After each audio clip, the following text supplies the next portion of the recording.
Rather than mourning together, they'd mourned apart, their grief a raw wound between them, a deep chasm that neither had been able to cross. Even after so many years, Charlotte sometimes wondered if she could have changed things. A word spoken into the silence, a hug offered at just the right time, tears shared rather than hidden. Maybe they'd still be together. But maybe not. Probably not. They'd been middle school kids when they'd met, best friends, allies, high school sweethearts, too young to understand how challenging and heartbreaking life could be. Floorboards creaked as she stepped into the small living room. Cozy was the word her grandmother had always used. Tiny was a more accurate description. When Daniel died, Charlotte and Adam had been saving money to build an addition. Instead, they'd purchased a burial plot and a casket. Charlotte frowned. It had been years since she'd thought about that. So many dreams had died with Daniel. She'd created new dreams, crafted a new life, imagined herself leaving Whisper Lake dozens of times, stayed through summers and autumns and long winters, into springs and back through summers again, seasons passing, life passing, while she sat on the swing on the back porch. Would she still be there 5 years from now? 10? 25? That was the question she'd been asking herself recently. The cottage had been standing in this spot for nearly 100 years, the Sears Roebuck bungalow built by her great-grandfather and passed down from one family member to another. Her grandmother had deeded it to her a year before Daniel's death, a 21st birthday gift and a celebration of the fact that Charlotte had made it through high school and college, despite the challenges of teen pregnancy and a special needs child.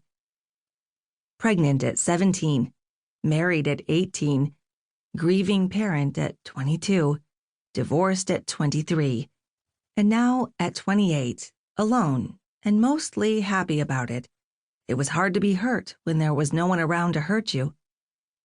The cottage held memories and sorrows, but being there was solitary and safe, and she craved that as much as she craved anything. Clover loped through the living room, stopping near the front window, his head cocked to the side, his attention on the floor-length curtains.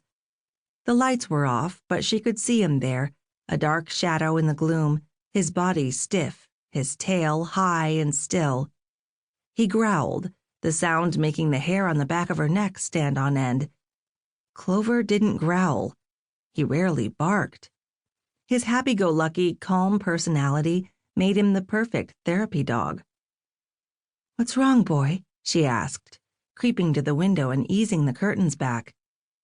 It was still dark, the first rays of sun hours away. The motion sensor porch lights hadn't been tripped, and the yard looked empty, the old maple tree a hulking shadow against the blue-black sky.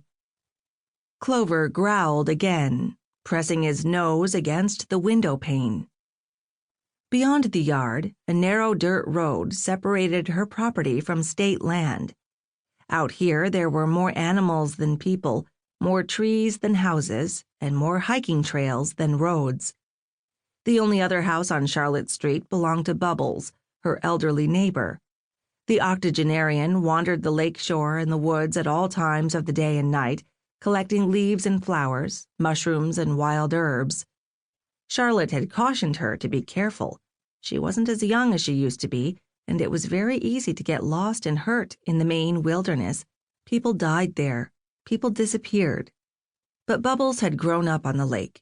She'd learned the land before she'd learned to read. At least, that was what she'd told Charlotte. Still, Charlotte worried, and Clover's behavior made her worry more. "Stay," Charlotte commanded as she walked to the front door and opened it. Clover whined, but dropped down onto his belly. Good. The last thing she wanted was her dog getting in a tussle with a bear or a bobcat. More than likely, that was what he'd been growling at. On the off chance that Bubbles was outside, hurt or in trouble, Charlotte would take a quick walk to her property and make certain the old house was locked up tight.